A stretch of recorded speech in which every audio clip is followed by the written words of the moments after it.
Hi friends, welcome back. तो देखते हैं Maldives India conflict explained, Maldives का भारतीय इतिहास, नरेंद्र मोदी लक्षद्वीप।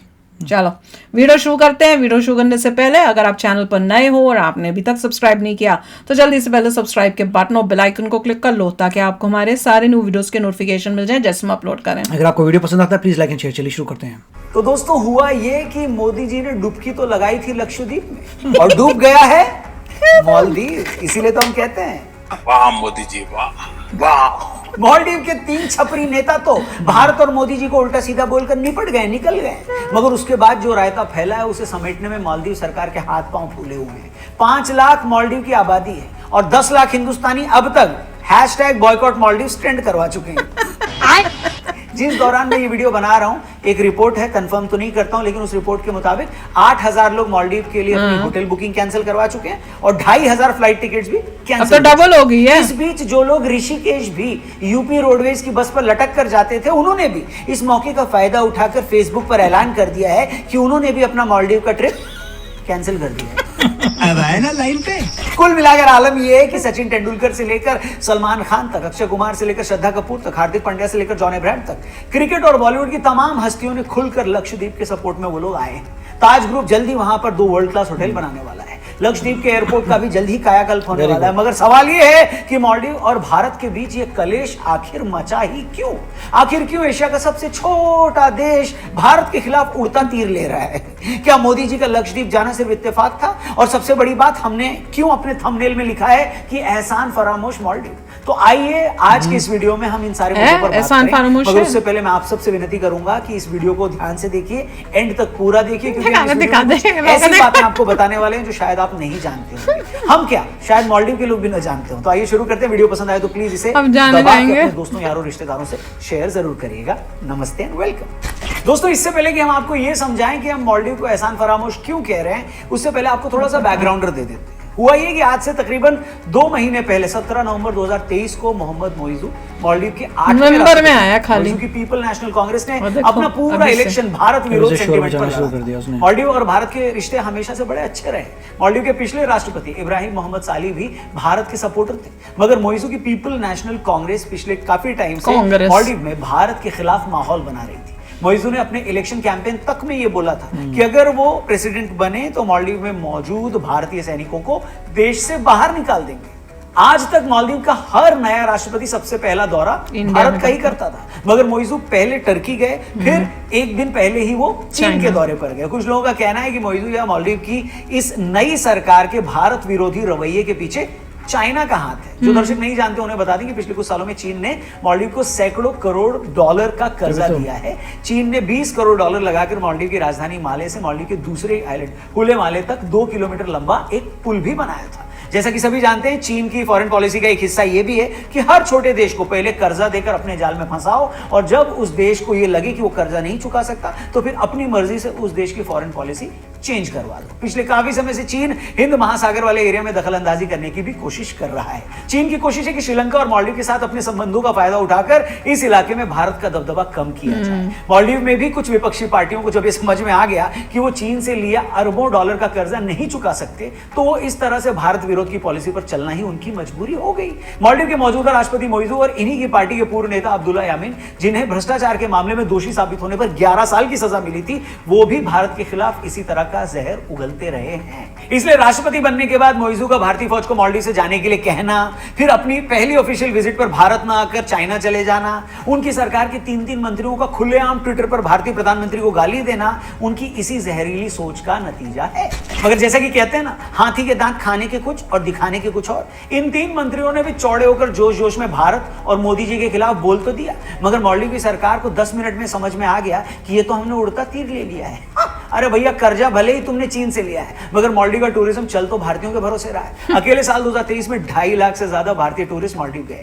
हर साल मालदीव आने वाले टूरिस्टों में सबसे ज्यादा टूरिस्ट भी भारतीय ही होते हैं। यहां तक कि मालदीव देश भी भारत से गए डॉक्टरों और टीचर्स के भरोसे चल रहा है। वहां पर भारत की मदद से करोड़ों डॉलर की योजनाएं चल रही है। भारत सरकार ने 2 साल पहले मालदीव के 61 द्वीपों के लिए फिटनेस इक्विपमेंट भी दिए। कोविड के टाइम पर जब टूरिज्म बंद हो गया तो मालदीव के बुरे हालात थे। तब भारत ने 25 करोड़ डॉलर की उनको मदद की। और तो छोड़ो, अभी 5 जनवरी को ही वहां के एक प्लांट में आग लगने से पूरे देश में पीने के पानी का संकट पैदा हो गया था और अगले ही दिन भारत सरकार ने वहां पानी पहुंचाया। मतलब आप सिर्फ इस घटना से मालदीव की हैसियत का अंदाजा लगाइए। मतलब जो देश पीने के पानी तक के लिए भारत पर ये जब हमने सुना था और कि भेज रहे हैं तो इन्होंने कहा था कि मालदीव में भी अब प्रॉब्लम्स हो रही हैं। कम अकली कुछ और हो सकती है क्या? बताइए। हेलो, अब आते हैं एहसान फरामोशी वाली बात। ये मोइजू और उनके छपरी मंत्री जो आज भारत को गाली दे रहे हैं, क्या उन्हें नहीं पता कि अगर भारत ना होता तो मालदीव में लोकतंत्र ही ना होता और न ही वहां के नेता बचते? ये भारत ही था जिसने मालदीव देश को एक नहीं कई बार बचाया। तो भाई कहानी यह है कि दक्षिण एशिया के कई देशों की तरह मालदीव पर भी कई सालों तक अंग्रेजों का राज था। साल 1965 में जाकर मालदीव अंग्रेजी हुकूमत से आजाद हुआ। साल 1978 में चुनाव के बाद अब्दुल गयूम इब्राहिम नासिर को हटाकर वहां के दूसरे राष्ट्रपति बने और फिर अगले 30 सालों तक वो मालदीव के राष्ट्रपति बने रहे। अब कहानी सुनिए आप। हुआ ये कि 78 में अब्दुल गयूम के मालदीव का राष्ट्रपति बनने के बाद अगले 10 सालों तक उनके तख्ता पलट की 3 बार कोशिशें की गई। पहले 1980 में, फिर 1983 में और फिर तीसरी और सबसे दमदार कोशिश हुई 1988 में। तारीख थी 3 नवंबर 1988। मालदीव के राष्ट्रपति अब्दुल गयूम भारत आने वाले थे। उस वक्त भारत और मालदीव के रिश्ते बड़े अच्छे थे, इतने अच्छे कि अब्दुल गयूम को मालदीव से भारत लाने के लिए भारत सरकार ने अपना विशेष विमान मालदीव भेजा। मालदीव के एक बिजनेसमैन थे अब्दुल्ला लतीफी। ये उस वक्त मालदीव में तख्ता पलट करके गयूम को उनके पद से हटाना चाहते थे। इन्हें पता था कि इस काम के लिए उन्हें कुछ बंदे चाहिए होंगे, तो उन्होंने उस वक्त श्रीलंका के आतंकी संगठन People's Liberation Organisation of Tamil Eelam की मदद से उनके 200 मिलिटेंट मालदीव में घुसा दिए। ये लोग बस इस इंतजार में बैठे थे कि इधर गयूम भारत जाएं और वो लोग पीछे से राष्ट्रपति भवन पर कब्जा करें। तो हुआ ये कि जिस दिन गयूम को भारत जाना था तभी भारत सरकार ने ये संदेश भिजवाया कि आज हमारे प्रधानमंत्री को किसी काम से कहीं जाना पड़ रहा है, आप कल आ जाइए। जिसके बाद गयूम वापस राष्ट्रपति भवन आ गए। मगर अब्दुल्ला लतीफी के आतंकियों ने कब्जा करने का अपना प्लान नहीं बदला और मालदीव के रेडियो स्टेशन, टीवी स्टेशन, वहां की सरकारी बिल्डिंगों और एयरपोर्ट पर कब्जा कर लिया। राष्ट्रपति को अपनी जान बचाकर एक सेफ हाउस में छिपना पड़ा।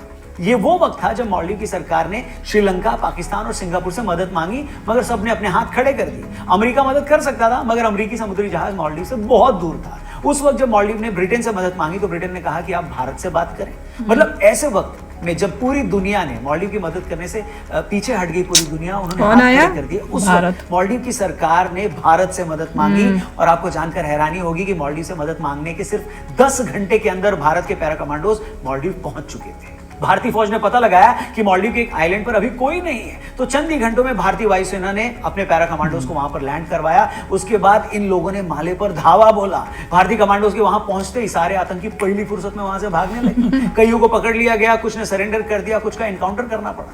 इसके बाद अब्दुल गयूम को सेफ हाउस से बाहर निकाला गया और भारत सरकार ने मालदीव देश को विद्रोहियों के कब्जे में जाने से बचा लिया। वो 1988 का साल था। भारतीय सेना की उस ऑपरेशन को ऑपरेशन कैक्टस के नाम से जाना जाता है। इंटरनेट पे मिलेगा, आप पढ़ लीजिएगा। गयूम इसके बाद 20 साल तक मालदीव के राष्ट्रपति रहे। गयूम और उनके बाद के हर राष्ट्रपति ने हमेशा इस बात को याद रखा कि सिर्फ भारतीय आर्मी की, हमारी सेना की मदद की वजह से ही उनका देश बचा रहा। और ऐसा नहीं कि आज मालदीव में ये बात लोग नहीं समझते या नहीं मानते। अगर मालदीव के कुछ नेताओं की बेवकूफियों को साइड कर दिया जाए तो आज वहां के बहुत सारे सांसद, वहां का मीडिया और बुद्धिजीवी वर्ग भी इस बात को मानता है और समझता है कि मालदीव के लिए भारत के क्या मायने हैं। That India has always been the first responders for whenever we are in need. We've been dependent on India for economic relations, social relations, health, education, trade, tourism, etc., etc. And the Maldivian people are very grateful for this and very aware of this. दोस्तों, एक बात मैं अपने videos में कई बार दोहराता हूं और आज फिर से दोहराना पड़ रहा है कि उस देश या उस कौम से ज्यादा बदनसीब और कोई हो ही नहीं सकता जिसे ये पता ही नहीं है कि उसका अतीत क्या है, उसकी जड़ें कहां हैं और उसका पाकिस्तान, बांग्लादेश और अब ये फैंस भारत की वर्ल्ड कप हार पर बांग्ला भाषा में भारत को गाली देते हैं तो हमें उन्हें उनकी पहचान बतानी। वही तो कह रही हूँ। पाकिस्तान के लोग अपनी भारतीय पहचान को झुठलाकर जब दिन रात भारत को गाली देते हैं और खुद को अरब मानते हैं तो हमें उन्हें उनका बताना पड़ता है। और मालदीव के कुछ कट्टर इस्लामिक नेता जो आज भारत को गाली दे रहे हैं तो हमें भी उन्हें बताना पड़ रहा है फिर से कि भैया अपना थोड़ा सा अतीत जान लो कि कहां से बचे हो, किसने बचाया। मालदीव का 1000 सालों का बौद्ध इतिहास और उससे पहले का हिंदू इतिहास छोड़िए भैया, मालदीव शब्द तो खुद संस्कृत भाषा के माला और द्वीप से बना हुआ है, जिसका मतलब होता है द्वीपों की माला, यानी गार्लैंड ऑफ आइलैंड्स। और ये मैं या कोई और भारतीय नहीं बल्कि कोलंबी कॉलेज में इकोनॉमिक्स के प्रोफेसर है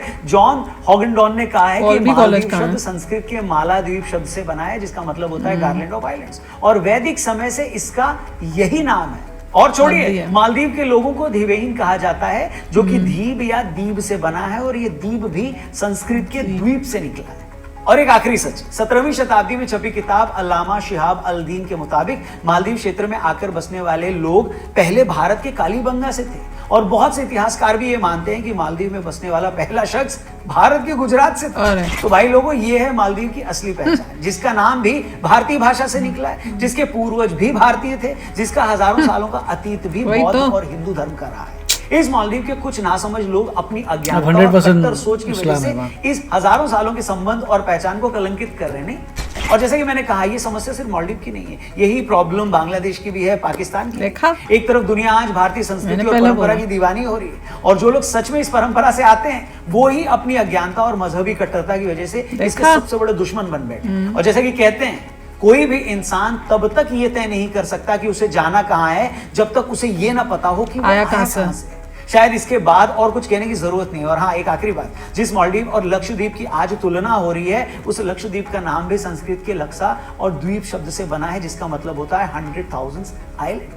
मतलब मालदीव और लक्षद्वीप भले अलग अलग हो, मगर दोनों के नाम का जन्म संस्कृत भाषा से ही हुआ है। उम्मीद करते हैं इस सब्जेक्ट पर बनाई हमारी ये वीडियो आपको अच्छी लगी हो, पसंद आई हो तो प्लीज इसे और भी लोगों तक पहुंचाइएगा, जरूर शेयर करिएगा। आपका हर एक शेयर हमारे लिए इंपॉर्टेंट है। जाने से पहले वीडियो को भी जरूर लाइक करिएगा। और हाँ, अयोध्या में होने वाले प्रभु श्री राम के मंदिर की प्राण प्रतिष्ठा को लेकर भी हम लगातार आप तक अपनी स्पेशल स्टोरीज पहुंचाते रहेंगे। अयोध्या या किसी भी विषय पर अगर आप कोई वीडियो देखना चाहते हैं, उसके बारे में भी कमेंट बॉक्स में कमेंट जरूर करिएगा। हमारे चैनल को सब्सक्राइब करिएगा। फेसबुक पे देख रहे हो तो प्लीज हमारे चैनल को जरूर लाइक करिएगा। भाई, ये इस लक्षद्वीप और मालदीव्स की वजह से हम भूल ही गए, नहीं तो इतनी एक्साइटमेंट थी, उससे 2-3 दिन ऐसे ही गुजर गए हैं, और दिन पास आने वाला है भैया। अयोध्या टेम्पल खुलने वाला है, उसकी इनॉग्रेशन होने वाले, वो नहीं भूलना है, उसकी भी वीडियोस कर देखनी है यार। मैं तो बहुत एक्साइटेड हूँ। पर इन्होंने अच्छा एक्सप्लेन किया कि भैया देखो, नाम मालदीव्स, माला किसकी, द्वीपों की, हाँ, वो इंडियन नाम से, संस्कृत नाम से आया है। और वैसे ही हमारा लक्षद्वीप, और अब इनको तो हम वैसे मैंने बोला ये बताएंगे। इसमें ये कह रहे थे कि कई लोग हैं जो रियलाइज करते हैं, पर वो जो कई लोग रियलाइज करते हैं कि इंडिया ने हिस्ट्री में पास्ट में कितनी हेल्प की है, वो बहुत कम हो गए हैं। अब मेजॉरिटी जो है वो अब अगेंस्ट इंडिया है, वो भूल चुके हैं, ये नाशुक्रे लोग हो चुके हैं। और इसी वजह से उन्होंने इस बारी वो गवर्नमेंट चुनी जो कह रही थी कि हम इंडियन मिलिट्री को यहां से बाहर निकालेंगे। उन्होंने उसी बात से जो है इलेक्शन को जीता है। देखिए, दुख की बात है। और मालदीव्स का मैं तो सबसे बड़ा करूंगा, एरर हुआ है, गलती की है उसके मिनिस्टर्स ने। उनकी मैं वापस इस पॉइंट से सारा बखेड़ा क्यों शुरू हुआ, क्योंकि कुछ मिनिस्टर्स ने बिल्कुल ही इग्नोरेंट तरीके से ट्वीट कर दिया, बेशर्म ट्वीट्स। उन सारा बखेड़ा जो कंट्री पे आया है वो मिनिस्टर्स की वजह से आया है। अच्छा, मैं तो कह रही हूं अच्छा हुआ। इसका मतलब उनको खुद देखना पड़ेगा कि किस टाइप के मिनिस्टर्स की क्या एजुकेशन थी। तुम्हें अपनी कंट्री के बारे में पता नहीं कि सपोर्ट कौन कर रहा है तुम्हें। तुम देखो, तुम्हारा 20-30% जीडीपी आ रहा है टूरिज्म से, टूरिज्म में देखो 30% इंडिया से आ रहा है। अरे तुम कहाँ क्या कर रहे हो यार, तुम अपने अपने देश को डुबाना है क्या तुमने? उनके लिए देश नहीं था, रिलीजन और hatred towards India and Indians वो ज्यादा थी। लॉजिक पूरा जो है कवर अप हो गया, पूरा रिलीजन ने पूरा ओवरटेक कर लिया पूरे लॉजिक को उनके, और अब हाल भुगत रहे हैं अपना। अच्छा, मैं अब तो आगे आगे देखना है मुझे कि इनका कितना बुरा हाल होता है। बस आगे देख के इनको बता सबक सिखाना है कि ये तुम्हारा हाल जो है ये तुमने ही किया है, ये तुम्हारे कर्मों का जो है ना फल है। तो चलो अभी शेयर करना अपने थॉट्स, चलते हैं, मिलेंगे नेक्स्ट वीडियो में बहुत ही जल्द। Till then take care and bye bye. तो अगर आप मेरे इस चैनल पे नए हो तो जल्दी से सब्सक्राइब के बटन को हिट करो और बेल आइकन को क्लिक करो, ताकि आपको मेरा जब नया वीडियो मैं लगाऊं आपको उसके बारे में जल्दी से पता चल जाए।